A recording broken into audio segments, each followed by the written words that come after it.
મજા બધા મિત્રો, તમને બધાને ખ્યાલ છે કે આપણે મનોવિજ્ઞાનની એમસીક્યુની જે સિરીઝ ચલાવી રહ્યા છે એની અંદરમાં મનોવિજ્ઞાનનો ટેટની અંદરમાં અતિ મહત્વનો જે ટોપિક એટલે કે બચાવ પ્રયુક્તિ, એમાંથી 2-3 પ્રશ્નો હોય જ. 2 પ્રશ્નો તો ગણીને ચાલવાનું જ, બરાબર. એવો આ જે ટોપિક જે છે એના એમસીક્યુ સોલ્વ કરવાના છે બચાવ પ્રયુક્તિઓના. તો ચાલો જોઈએ બચાવ પ્રયુક્તિ જે છે એના એમસીક્યુ. સૌથી પહેલો એમસીક્યુ જે છે આપણી સામે અહીંયા આપ્યો છે કે એક વિદ્યાર્થી પોતાના શિક્ષક જેવી બોલવાની અને ચાલવાની શૈલી અપનાવે. શું કરે છે ભાઈ? એક શિક્ષક જેવી બોલવાની અને ચાલવાની શૈલી અપનાવે છે. તો આ કઈ બચાવ પ્રયુક્તિ કહેવાશે? બરાબર, કે તર્કયુક્તિ કહેવાશે, દમન કહેવાશે, કે પછી તાદાત્મ્ય કે વ્યાપ્તિ. બરાબર.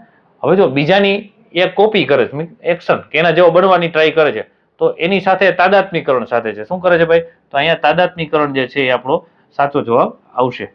ત્યારબાદ તાદાત્મ્ય બચાવ પ્રયુક્તિમાં શું થાય ભાઈ? આ બચાવ પ્રયુક્તિ જે છે એની અંદરમાં શું થાય છે કે વ્યક્તિ પોતાનું દુઃખ દબાવે છે, વ્યક્તિ બીજાના ગુણોને પોતાની રીતે અપનાવે છે, વ્યક્તિ ગુસ્સો બહાર કાઢે છે, કે વ્યક્તિ વાતને હાસ્ય રૂપે લઈ લે છે. હવે તાની અંદરમાં છે મિત્રો બી જવાબ આપણો આવશે. બરાબર. શું કામ આવશે? કે વ્યક્તિ જે છે બીજાના ગુણોને પોતાની રીતે અપનાવે છે તાદાત્મ્યની અંદરમાં. બરાબર, એટલે બી જવાબ આપણો સાચો જવાબ છે. ત્યાર પછી દમન શું દર્શાવે છે?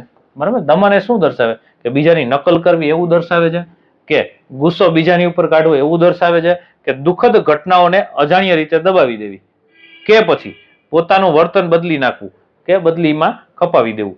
બરાબર, કે વર્તન ચેન્જ કરી નાખવું. બરાબર, એ દર્શાવે. તો ભાઈ અહીંયા દમન એટલે શું થાય? તો કે કોઈ વસ્તુને દબાવી રાખી અંદર. તો એવી કઈ વાત છે આની અંદરમાં? તો કે હા, દુઃખદ ઘટનાઓને અજાણ્ય રીતે દબાવી દેવી. બરાબર, આ જે છે સી જવાબ છે આપણો અહીંયા સાચો આવશે. ત્યાર પછી બાળપણમાં થયેલ દુઃખદ ઘટના. બરાબર, બાળપણની અંદરમાં કોઈ ઘટના એવી બની હોય, બરાબર, જે દુઃખદ હોય અને એ ભૂલી જવી, એ કઈ બચાવ પ્રયુક્તિ છે? બરાબર, કાયમ માટે તો ન ભૂલી જતા હોય, અંદર દબાવીને રાખતા હોય ટૂંકમાં. તો કઈ છે? દમન છે, તર્કયુક્તિ છે, તાદાત્મ્ય છે, કે પરાગતિ છે? બરાબર, તો એ દુઃખદ ઘટના બાળપણમાં થઈ જાય તો એ વસ્તુને દબાવીને માણસ જીવતો હોય. બરાબર, તો એ શું છે? દમન કર્યું કહેવાય. એટલે દમન જે છે સાચો જવાબ આવશે. ત્યાર પછી વિદ્યાર્થી કહે છે કે હું અભ્યાસ નથી કરતો કારણ કે હું સારા માર્ક્સ માટે અભ્યાસ કરતો નથી, હું તો એને સમજવા માટે વાંચું છું. જો અહીંયા જ આપણું સમજવાનું છે, હું એને સમજવા માટે વાંચું છું. આ કઈ બચાવ પ્રયુક્તિ છે? બરાબર, તો કે ભાઈ આ જે છે એ દમન, તાદાત્મ્ય, યુક્તિકીકરણ કે વ્યાપ્તિ. તો અહીંયા યુક્તિ પ્રયુક્તિ બનાવે. શું બનાવે છે? એટલે યુક્તિકીકરણ જે છે આપણો સાચો જવાબ મળશે. ત્યાર પછી ઘટના અને પ્રયુક્તિઓની સાચી જોડ ગોઠવી અને ઉત્તર આપવાના. શું કરવાનું છે? ઘટના અને પ્રયુક્તિઓ છે એની સાચી જોડ. હવે અહીંયા કોઈ ઘટના આપી છે અને સામે એની પ્રયુક્તિનું નામ છે. બરાબર, તો એ આપણે જોડ બનાવવાની. કે હાર્યા પછી કહે છે હું રમવા માટે જ રમ્યો હતો. કોઈ વિદ્યાર્થી કે કોઈ વ્યક્તિ એમ કે હાર્યા પછી કહે કે હું શું કહે છે? હું રમવા માટે જ રમ્યો હતો. બરાબર, કે ભાઈ હું કઈ જીતવા માટે નહોતો રમ્યો. એટલે એની સામે શું આવશે? દમન, યુક્તિકરણ, તાદાત્મ્ય કે પ્રક્ષેપણ. તો એની સામે સાહેબ બી આવશે. શું આવશે? બી જે છે એ આવશે. જો આમાં બી છે ક્યાંય? એક અહીંયા છે, અહીંયા નથી, અહીંયા છે અને અહીંયા છે. 3 છે, 3 જગ્યાએ બી છે. ચાલો એના પછી વિદ્યાર્થી ગુરુજી જેવી ભાષા અને હાવભાવ અપનાવે. શું કરે ભાઈ? ગુરુજી જે છે એના જેવું જે છે કે એના જેવા ગુણો અપનાવવાનો પ્રયત્ન કરે, એને કહેવાય તાદાત્મીકરણ. શું કહેવાય ભાઈ? તાદાત્મીકરણ. તો બીજાની સામે સી છે, જોવો જોઈએ તો કે ભાઈ અહીંયા છે, હા, બરાબર, પછી અહીંયા છે, બરાબર, પણ આ ઓપ્શન આપણે નીકળી ગયો છે કેમ કે આ પેલું જ નથી એટલે આ નીકળી ગયો. પછી બીજાની સામે સી નથી અહીંયા એટલે એ પણ નીકળી ગયો. બરાબર, ત્યાર પછી શું છે? તો કે ભાઈ બીજાની સામે સી અહીંયા છે, અહીંયા આ 2 છે એટલે અહીંયા છે. બરાબર, એટલે આ રહેશે 2. એના પછી વિદ્યાર્થી પોતાના ગુસ્સા બદલ ગુરુજી ઉપર ચડતો હોય. ક્યાં ચડતો ભાઈ? ગુરુજી ઉપર. બરાબર, કે ગુરુજી ઉપર ચડે તો એને શું કહેવાય? પોતાનો ગુસ્સો છે અને બીજા ઉપર શું કહે છે? આરોપ મૂકે છે, એને પ્રક્ષેપણ કહેવાય. શું કહેવાય? તો ત્રીજાની સામે ડી. એવું ક્યાં છે? તો કે ભાઈ અહીંયા છે, આ તો નીકળી ગયો છે, આ નીકળી ગયું છે, અહીંયા નથી એટલે આ નીકળી ગયું. અહીંયા આપણો જવાબ મળી ગયો આપણને આ. બરાબર, એટલે આ સાચો જવાબ છે આપણો આવશે. પણ છતાંય જોઈ લે ચોથું વિધાન જે પોતાના દુઃખદ અનુભવોને યાદ ન રાખવો એને શું કહેવાય? તો કે એને દમન કહેવાય. બરાબર, તો અહીંયા આપણો સાચો જવાબ છે આપણને એ મળી જાય છે મિત્રો. બરાબર, ત્યાર પછી વિદ્યાર્થી સતત પોતાની નિષ્ફળતાઓ વચ્ચે મોટા સાયન્ટિસ્ટ બનવાના કે કલ્પના કરે છે. બરાબર, નિષ્ફળતાઓ સતત મળે અને છતાં પણ પોતે એવી કલ્પના કરે કે હું સાયન્ટિસ્ટ બની, પણ તે માટે પ્રયત્ન કરતો નથી. ખરેખર પ્રયત્ન કરવા પડે તો સફળ થવાય. આ કઈ બચાવ પ્રયુક્તિ દર્શાવે છે ભાઈ? એને ઉર્ધ્વીકરણ કહેવાશે, દિવા સ્વપ્ન કહેવાશે, યુક્તિકીકરણ કહેવાશે, કે પછી તાદાત્મીકરણ કહેવાશે? બરાબર. શું કહે છે? નિષ્ફળતાઓ માટે વચ્ચે મોટો સાયન્ટિસ્ટ બનવાની કલ્પના કરે છે. કલ્પના વાત આવી, શું કરી? કલ્પનાની વાત કરી. બરાબર. તો એ શું આવશે એમાં? દીવા સ્વપ્ન. બરાબર. ચાલો એના પછી વિદ્યાર્થી પરીક્ષામાં સતત નિષ્ફળ થાય. શું થાય ભાઈ? સતત વારા ફરતી વારા નિષ્ફળ થાય અને પછી નાના બાળકો સાથે રમવાનું શરૂ કરી દે. બરાબર. પોતાની જાતને નાના બાળક જેવી માનવા મળે. આ કઈ પ્રયુક્તિ છે? પ્રત્યાપેદન છે, દમન છે, પરાગતિ છે કે ઉર્ધ્વીકરણ છે? બરાબર. તો એ પરાગતિ છે. શું કામ પરાગતિ કહેવાય? કે ભાઈ પોતે જે છે વિદ્યાર્થી પરીક્ષામાં સતત નિષ્ફળ જાય પછી એનાથી નાના બાળકો સાથે રમે. બરાબર. તો એ પોતાનું જે વર્તન છે એનાથી નાના બાળકો જેવું વર્તન કરવા પડે, ત્યારે એ પોતાની અવસ્થાથી નીચે જાય છે, એટલે પરાગતિ છે. એટલે આપણો જવાબ છે અહીંયા જે સી આવશે. ત્યાર પછી એક વિદ્યાર્થી શિક્ષક ઉપર ગુસ્સે થાય છે. શું કરે છે ભાઈ? ગુસ્સે થાય, પણ ગુસ્સો ન બતાવીને ઘરે જઈને બેન પર બૂમાબૂમ કરે. શિક્ષકે માર્યો અને પછી વિદ્યાર્થીને માની લ્યો કે ગુસ્સો આવ્યો, તો એ ગુસ્સો જે છે સાહેબ આમાં તો કાઢી ન કે, એટલે શું કરે? તો કે ઘરે જઈને એની બેન છે એને ઢીબી નાખે. બરાબર. તો એ શું છે? બૂમાબૂમ કરે છે કે એને મારે છે. તો એ કઈ બચાવ પ્રવૃત્તિ થાય? દમન થાય, સ્થાનાંતર થાય, તાદાત્મ્ય થાય કે આક્રમકતા થાય? બરાબર. તો એક જગ્યાએ જે નથી પોતે ગુસ્સો કરી શકતો તો શું કરશે? એ બીજી જગ્યાએ જઈને કરશે, તો એ સ્થાનાંતર થશે. શું થશે? ચાલો એના પછી વિદ્યાર્થી નિષ્ફળતાથી તણાવમાં આવીને બોર્ડ ફાડી નાખે. શું કરે ભાઈ? બોર્ડિયા તોડી નાખે અને પેપર ફાડી નાખે. હા, પેપર ઉપર ખીજ ઉતારી દે. તો આ કઈ મનોદશા કહેવાશે?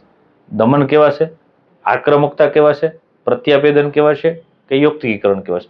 તો આ એક પ્રકારની આક્રમકતા છે. શું કરશે? આક્રમકતાથી જે છે વસ્તુઓને નુકસાન પહોંચાડશે. એટલે આપણો જવાબ બી આવશે. ત્યાર પછી વિદ્યાર્થી રમતમાં હાર્યા પછી સતત કસોટી અને રિપોર્ટમાં શ્રેષ્ઠ થવાનો પ્રયત્ન કરે છે. ક્યાં હારે છે ભાઈ? એક રમતની અંદરમાં હાર્યા પછી ક્યાંક પરીક્ષામાં માર્ક્સ લેવાનો, વધુ માર્ક્સ લેવાનો પ્રયત્ન કરે, પોતાનો રિપોર્ટ કાર્ડ સારું બનાવવાનો પ્રયત્ન કરે છે. બરાબર. તો એ કઈ પ્રયુક્તિ કહેવાશે મિત્રો? ક્ષતિપૂર્તિ કહેવાશે, દમન કહેવાશે, યુક્તિકરણ કહેવાશે કે ઉર્ધ્વીકરણ કહેવાશે? જો સમજવાનો છે પ્રશ્નને હરકો, કે એક જગ્યાએ શું કરે છે? સતત કસોટીની અંદરમાં કે રિપોર્ટની અંદરમાં શ્રેષ્ઠ થવાનો પ્રયત્ન કરે છે હાર્યા પછી. બરાબર. તો એ શું કરે છે? એને ઉર્ધ્વીકરણ કહેશું કે ક્ષતિપૂર્તિ કહેશું? તો તેની અંદરમાં જવાબ આવે છે ક્ષતિપૂર્તિ. કેમ કે એક ક્ષેત્રની અંદરમાં પોતાની પૂર્તિ નથી થતી ત્યારે બીજા ક્ષેત્રમાં સફળ થવાનો પ્રયત્ન કરે છે. ત્યાર પછી પાત્રની મનોદશા આધારિત વિકલ્પ પસંદ કરવાનો. શું કરવાનો? પાત્રની જે મનોદશા છે એના આધારિત વિકલ્પ પસંદ કરવાનો છે. પાત્ર છે મીના 8 વર્ષની છે. એ પાત્ર કયું છે આપણે? મીનાનું. આ રીઝનિંગ ટાઈપનો આખો પ્રશ્ન હોય એવું લાગે ભાઈ. 8 વર્ષની છે. તેના નાના ભાઈના જન્મ પછી શું કરે છે ભાઈ મીના? તો કે એના નાના ભાઈ જેવી હરકતો કરે છે, લાડ કરે છે, દૂધની માંગ કરે છે, રમકડા લઈએ છે. બરાબર. તો મીના આ કઈ મનોદશાની અંદરમાં છે એમ કહેવાય? બરાબર. તો કે ભાઈ પરાગતિમાં કહેવાય, દમન કહેવાય, અલિપ્તતા કહેવાય કે તાદાત્મ્ય કહેવાય? તો એની અંદરમાં પરાગતિ આવશે. જવાબ શું આવશે? એ પરાગતિની અંદરમાં આવશે. ત્યાર પછી કોણ શું કરે છે એ પ્રશ્નને સમજીને જવાબ આપવાનો છે. શું છે ભાઈ? કોણ શું કરે છે? હવે 3 મિત્રો છે. કોણ છે? અજય, સુરેશ અને હેમંત. બરાબર. આ જો આ ટાઈપના ક્વેશ્ચન બચાવ પ્રવૃત્તિની અંદરમાં તમે કદાચ પહેલી વાર આપણા વિડીયોની અંદરમાં જોતા હશો, તો આ વિડીયો જે છે બીજા મિત્રોને શેર કરજો, એટલે બીજા જોવે અને કંઈક નવું છે શીખવા મળે. બરાબર. 3 મિત્રો છે, અજય, સુરેશ અને હેમંત. અજય પોતાની ગુસ્સાની લાગણી કવિતા લખીને વ્યક્ત કરે. શું કરે છે ભાઈ? પછી સુરેશ પોતાના ગુસ્સા માટે ભાઈને જવાબદાર માને છે અને હેમંત પરીક્ષામાં નીચા માર્ક્સ આવ્યા છતાં કહે છે કે એમાં શું થયું. બરાબર. હવે જો અજય પોતાની ગુસ્સાની લાગણી લખીને કવિતા વ્યક્ત કરે તો એને કહેવાય શું કહેવાય ભાઈ? ગુસ્સો છે તો એની બીજી બાજુ કાઢે છે તો એને ઉર્ધ્વીકરણ થયું કહેવાય. શું કહેવાય? ઉર્ધ્વીકરણ. સુરેશ જે છે પોતાના ગુસ્સા માટે ભાઈને જવાબદાર ગણે. કોને? તો એને શું કહેવાય? પ્રક્ષેપણ કહેવાય. બીજા ઉપર આરોપ મૂકવો. બરાબર. ત્યાર પછી હેમંત પરીક્ષામાં નીચા માર્ક આવ્યા છતાં કહે છે કે એમાં શું થયું? આને શું કહેવાય છે? યુક્તિકરણ. હવે જો આપણે અહીંયા જે જવાબ આપ્યા છે એની અંદરમાં ઉર્ધ્વીકરણ, પ્રક્ષેપણ અને યુક્તિકરણ છે. તો કે ભાઈ પહેલાની અંદરમાં શું છે ભાઈ? તો કે ઉર્ધ્વીકરણ. હાલો અહીંયા છે. બરાબર. બીજાની અંદરમાં શું છે? તો કે પ્રક્ષેપણ. હાલો એ પણ અહીંયા છે. બરાબર. ત્રીજાની અંદરમાં તો કે યુક્તિકરણ. બરાબર છે. તો મિત્રો અહીંયા આપણો જવાબ જે છે એ બી છે, એ સાચો જવાબ આવશે. જો તમે શિક્ષક હોત અને તમારા વિદ્યાર્થીનું વર્તન નીચે મુજબ હોત તો એને તમે કઈ રીતે ઓળખશો કે શું ઓળખશો એની અંદરમાં? તો કે વિદ્યાર્થી પરિણામના દિવસે ન વાત કરે, ન રડે, ન ખુશ લાગે, બસ શાંત અને ભાવ શૂન્ય રહે. હવે તો આ વર્તનમાં કઈ પ્રવૃત્તિ જે છે આપણે ઓળખી શકાય કે કઈ પ્રવૃત્તિ ગણાવી શકાય મિત્રો? અને દમન કહેવાય, અલિપ્તતા કહેવાય, આક્રમકતા કહેવાય કે સ્થાનાંતર કહેવાય? મિત્રો તો અહીંયા જે છે શું થાય છે જુઓ તમે, બરાબર? એ પોતે આમ કંઈક બીજા કરતા કંઈક અલગ બનવાનો કે અલગ હોય એવું લાગે તો એ ક્યાંક એને ઓછું લાગતું હોય તો એ અલિપ્તતા વાળી છે. શું છે? એનો વિકાસ નથી થતો જે તે ક્ષેત્રમાં. એટલે શું કરે ભાઈ, પોતે નાખુશ થાય ને એવું બધું થાય. એટલે અહીંયા આપણો જવાબ છે એ બી આવશે. ત્યાર પછી સંવાદ પરથી ઓળખો. આ બધા પ્રકારના મિત્રો આ પેટર્ન આખા બધા પ્રશ્નોની અલગ છે. તમે જોજો. અર્જુન અભ્યાસ ન કરતા મારું ધ્યેય છે સત્ય શોધવાનું, માર્ક્સ તો માપદંડ નથી. વાહ ભાઈ વાહ, શું કે છે? મારે કઈ ભાઈ આ અભ્યાસ કઈ નહીં. આપણું ધ્યેય તો શું છે? સાચું શું છે શોધવા માટે આવ્યા છે. બરાબર? જાણે પોતે આમ મોટો ફિલોસોફર હોય. તો અહીંયા અર્જુન કઈ બચાવ પ્રયુક્તિનો ઉપયોગ કરે છે ભાઈ? તો કે યુક્તિકીકરણ, દમન, તાદાત્મ્ય કે પરાગતિ? જો છે શું કે છે?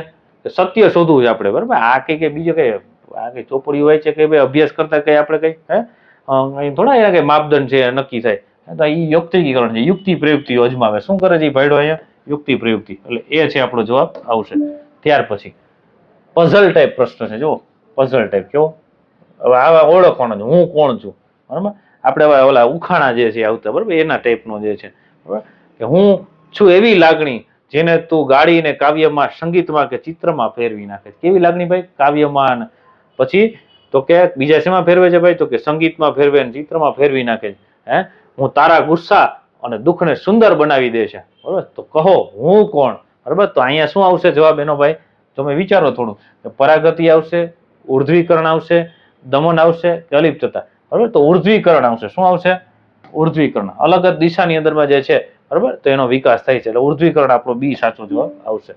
ત્યાર પછી વિદ્યાર્થી સતત તેના શિક્ષક જેવી હરકતો કરે છે. કોના જેવી હરકતો કરે છે? એના શિક્ષક જેવી હરકતો કરે છે.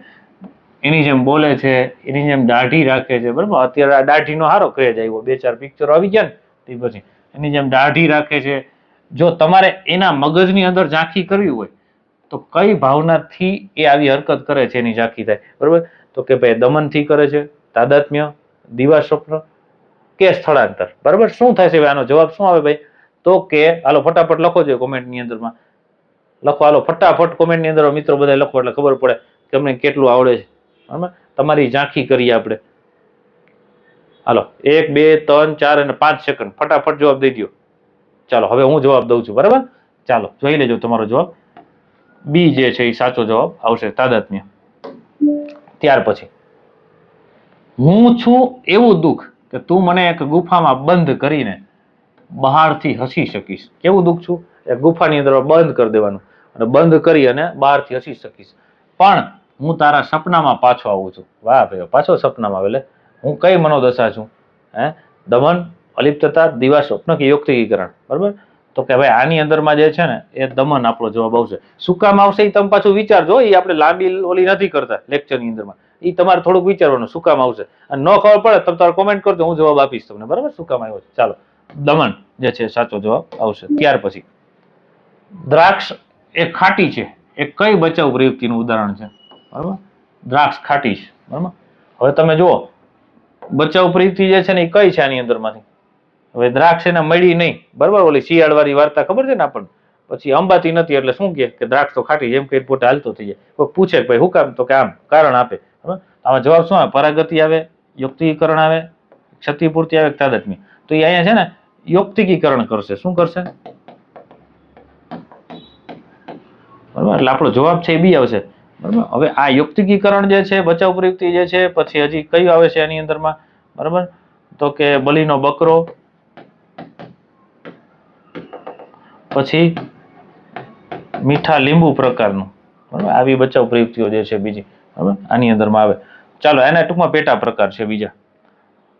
એના પછી બચાવ પ્રયુક્તિનું કાર્ય શું? બરાબર? યુક્તિકીકરણ શું કહેવાય છે ઓલી બચાવ પ્રયુક્તિનું કાર્ય શું? નિષ્ફળતા છુપાવવાનું, ચિંતા હળવી કરવાનું, આવેગાત્મક ઠેસને રૂઝ લાવવાનું કે ઉપરના ત્રણેય?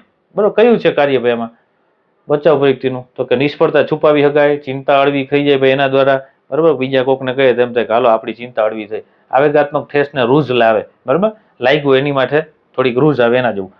તો આમાંથી જે છે ને ડી આવશે, કેમ કે આ ત્રણે ત્રણ બાબત આવશે. ડી આપણો સાચો જવાબ છે. ત્યાર પછી બચાવ પ્રયુક્તિઓનો આશ્રય નથી હો, એ શું છે, આશ્રય લેવાથી નીચેનામાંથી કયો રોગ થાય છે? બરાબર, તો કે ભાઈ ફોબિયા રોગ થાય, કે સાયકોસિસ રોગ થાય, પછી પેરાનોઇયા થાય, કે આપેલ તમામ, આ બધા જ પ્રકારના રોગ થાય. બરાબર, તો કે ભાઈ અહીંયા જે છે ને આ બધા જ પ્રકારના રોગ થશે. આ સિવાયના પણ બીજા રોગ થાય ભાઈ બચાવ પ્રયુક્તિના કારણે. બરાબર, એટલે એ પણ ખાસ ધ્યાન રાખવું. બરાબર ને, કયા કયા રોગ થાય આપણે જ્યારે ડિટેલ લેક્ચર લઈને આવશું ત્યારે તમને બધું સમજાવશું. એટલે અહીંયા આપણો જવાબ ડી આવે છે.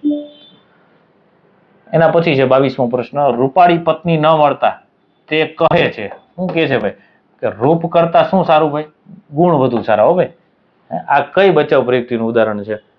તાદાત્મ્ય, ક્ષતિપૂર્તિ, પ્રક્ષેપણ કે યુક્તિકીકરણ. બરાબર, અહીંયા યુક્તિ પ્રયુક્તિ કરે છે. બરાબર, એમ કે ને ભાઈ ભેગું નથી થતું તારે મારી જેમ, તો આ યુક્તિ પ્રયુક્તિ, એટલે ડી જે છે એ સાચો જવાબ આવશે, યુક્તિકીકરણ. એના પછી છે પરીક્ષામાં પ્રથમ નંબર આવતા શ્રેષ્ઠ શાળાનું ઇનામ મળ્યું. શું કર્યું ભાઈ? શ્રેષ્ઠ શાળાનું ઇનામ મળ્યું એવું કલ્પવામાં આવે છે, એવી કલ્પના કરે છે એ ભાઈનો. એ કઈ બચાવ પ્રયુક્તિ રહેલી છે? તો એની અંદરમાં કઈ બચાવ પ્રયુક્તિ રહે? કલ્પના કરે છે, હકીકતમાં નંબર આવ્યો નથી. તો આ કઈ બચાવ પ્રયુક્તિ કહેવાશે? પ્રક્ષેપણ, પરાગતિ, તાદાત્મ્ય કે દિવા સ્વપ્ન? તો કે ભાઈ અહીંયા દિવા સ્વપ્નની અંદરમાં એ રાચતો હોય, એટલે ડી છે આપણો સાચો જવાબ જે છે મિત્રો આવશે. બરાબર, ત્યાર પછી મિત્રો આજના આ બચાવ પ્રયુક્તિના લેક્ચરની અંદરમાં તમને બધાને ખૂબ મજા આવી હશે, કેમ કે અલગ અલગ ટાઈપના જે પ્રશ્ન જે છે આપણે આમાં મૂક્યા છે. બરાબર, તો આવા જ બીજા વિડીયો લેક્ચર છે જોવા માટે એકલવ્ય એકેડેમીની યુટ્યુબ ચેનલ જે છે એને સબસ્ક્રાઇબ કરો, પછી કોમેન્ટ કરો, લાઈક કરો, અને વિડીયો છે જોતા રહો અને બીજાને શેર કરતા રહો. બરાબર, અસ્તુ જય હિન્દ, ભારત માતા કી જય, વંદે માતરમ અને અડી અડીને છૂટા. ફરી મળીશું નેક્સ્ટ એપિસોડની અંદરમાં.